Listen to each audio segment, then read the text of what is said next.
Welcome back to All This Math. This is Professor Parker, and now we're doing some more, excuse me, some more Eureka Squared, Grade 5, Module 2, Topic B, Lesson 5, right? Another example. I did another video with one example. That video started to get long, so I decided to end that video and do another one for another example.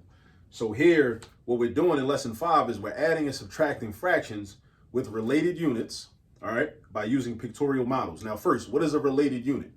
A related unit is when you have denominators, right? Your denominators are 3 and 9. One of your denominators is a factor of the other one, all right? Or, which is gonna always be the case, one denominator is a multiple of the other. So 3 is a factor of 9. At the same time, 9 is a factor of 3. But the only way 3 can be a factor of 9 is if 9 is a multiple of 3. So just keep that in mind too. Like factors and multiples go hand in hand. Think of it like that. 3 is a factor of 9 because 3 times 3 equals 9.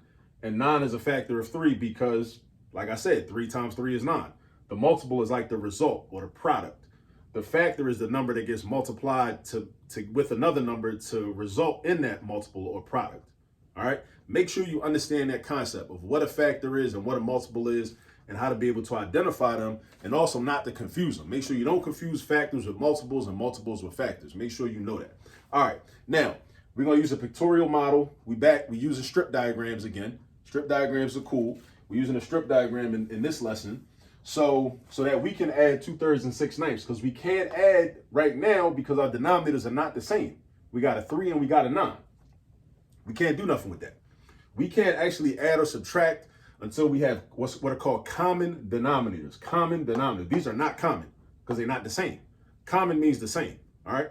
So that's a 3 and that's a 9. But because these are related units, I can decompose this fraction and turn this 3 into a 9, right? That means I could break these thirds down into ninths, all right? Because what 2/3 means is you got an object that's cut up into 3 equal pieces and you're focused on 2 of those. Cut up into 3 pieces, you're focused on 2 of them, right? So I could break these 3 pieces down into 9 pieces by just multiplying by 3. Each of those 3 pieces. Multiplying each of them by 3, that's gonna give me 9, because 3 times 3 is 9, right? So let's draw a strip diagram. All right, let's draw a strip diagram. Matter of fact, I might do this 2 different ways. Let's draw a strip diagram. So let's first do 2/3.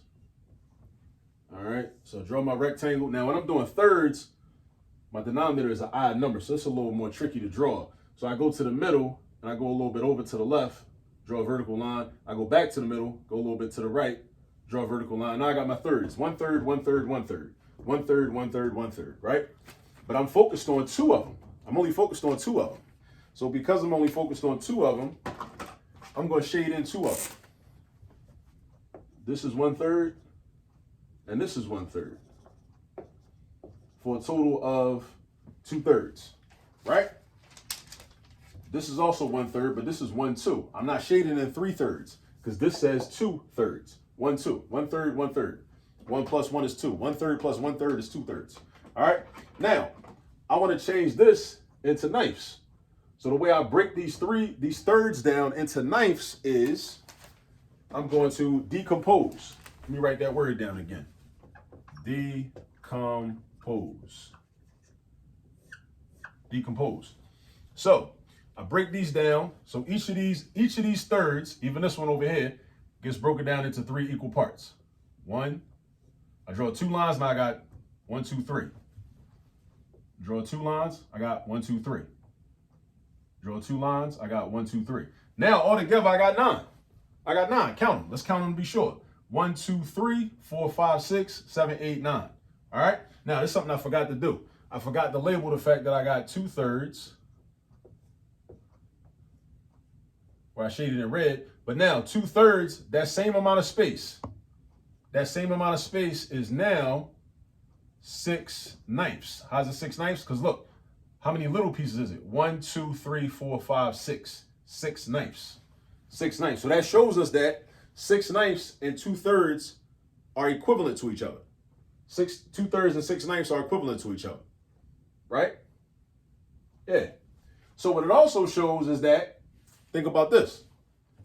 If 2/3 and 6/9 are equivalent to each other, I can rewrite this equation as 6/9 plus 6/9, or, because think about it, if 2/3 and 6/9 are equivalent to each other, I can change the 6/9 to a 2/3. I could also write it as 2/3 plus 2/3 is equal to our sum. So let's see what we get. 6 of these plus 6 of these is 12 of these. That's 12/9. Come over here. 2 of these plus 2 of these is 4 of these. That's 4/3. Now, this is equivalent to this. Now, how do I know that? They have to be. Because if these two fractions are equivalent to these two fractions, then their sum must be equivalent to this sum, the sum of these two. But if we simplify this fraction, then this fraction is going to look just like this. And that's an important thing. That's a very important reason for us to understand math, because math helps us to not get scammed. Because very often somebody will try to tell you that two things are not exactly alike, but in fact they are. But you'll believe that they're not alike just because they don't look the same. So math is really a way to defend yourself from getting scammed. For real. If you think about it like that, right?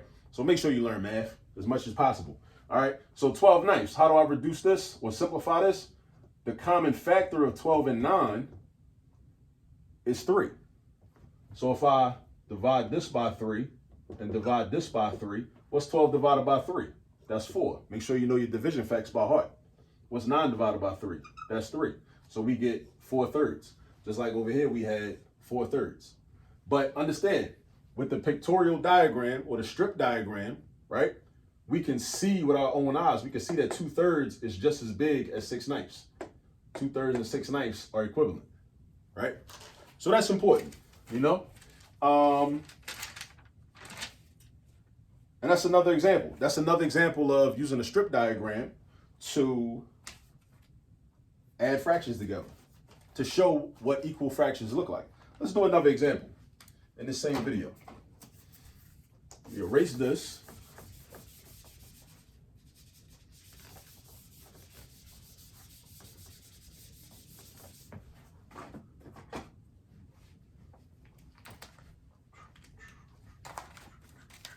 Seventeen 15ths plus 2/5.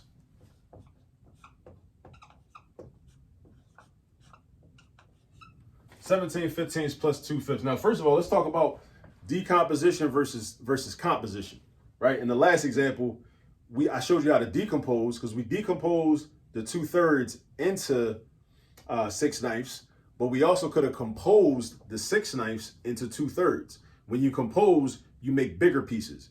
When you decompose, you make smaller pieces. Again, when you compose, you make bigger pieces, because it's like you're putting something together, like a musical composer, like a musician. They compose things. They putting sounds together. They putting beats together, like a producer, right? Your favorite rapper's producer, right? They're a composer. They're composing. They're putting beats together, sounds together, musical instruments together. They're putting a lot of stuff together. They're putting rappers together. They're putting singers together, right? You're putting something together. When you decompose, you're breaking stuff up. You're breaking stuff down into smaller pieces, right? So here, this is 2/5. This is 17 15ths. These are related units, because 5 is a factor of 15. At the same time, 15 is a multiple of 5, right? So these are related units, okay? Now, I could decompose this 2/5 and break it down into 15ths, right? I can't compose 17 15ths, right? Now, this is why. Because in order to compose 17 15ths, I would have to divide 15 by 3 to make it into a 5. But 17 is not divisible by 3. So when you're trying to compose, both numbers, your denominator and your numerator have to be divisible by that number that you need to divide by. Again, I can do 15 divided by 3 and get 5. But 17 is not divisible by 3, right? 17 is a prime number, and 17 ain't divisible by 3, all right? So we can't compose, but we can decompose with the 2/5. All right, and let's draw a picture of that. Let's see what that's going to look like. All right, so first, let's draw a strip diagram. You can probably tell I like drawing strip diagrams, right? So we got 2/5. So that means we got an object, in this case our strip diagram, divided up into 5 equal pieces, and we're focused on 2 of them. It's divided up into 5 equal pieces, and we focused on 2 of them. So I go to the middle, right? I go a little bit to the left, draw a vertical line. Go back to the middle, go a little bit to the right, draw a vertical line. And then over here, I got to break each of these up in half. Boom. Break this one in half. Boom. I got 1/5, 1/5, 1/5, 1/5, 1/5. All right? But I'm focused on 2. My numerator is a 2. So I'm focused on 2 of those fifths. So that's what I'm going to shade in. All right? Let me switch it up a little bit. Go to the blue with it. That's 1/5. Go over here. That's another 5th. So 1/5 plus 1/5 is 2/5.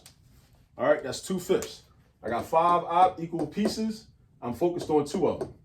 That's where the 2 comes from. Every number in every math problem means something. Make sure you know what every number means. All right? Every number has a meaning. Make sure you know what the meaning is. So what we're going to do is, this is 2/5. Boom. That's right there. We got 2/5. So now we got 2/5. We're going to decompose the 2/5. We're going to break the 2/5 down, right? We're going to break the 2/5 down into 15ths. Now, how do we do that though, right? They're related units. 5, right? 5 is 1/3 of 15, or 5 is a factor of 15, because I can do 5 times 3 and get 15 as my product or my multiple. I can do that, right? So what I do is, since I can do 5 times 3 to get 15, because I know my multiplication facts, make sure you have your multiplication facts memorized. I also take each of these spaces and break them down into 3 equal pieces. So I just draw 2 lines in each one.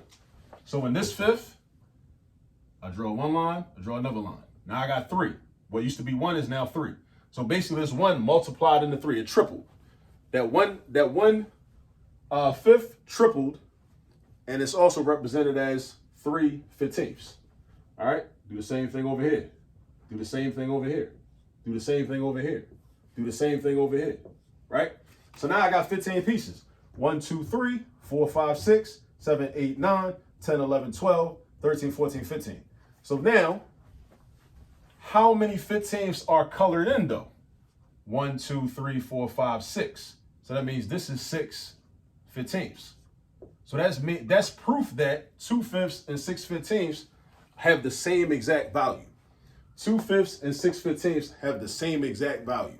They represent the same amount, even though they got different numbers. Because somebody will look at this and be like, how 2/5 gonna be the same as 6/15? 2 ain't the same as 6. 5 ain't the same as 15. Yeah, I know that, but it's about the relationship between the numbers.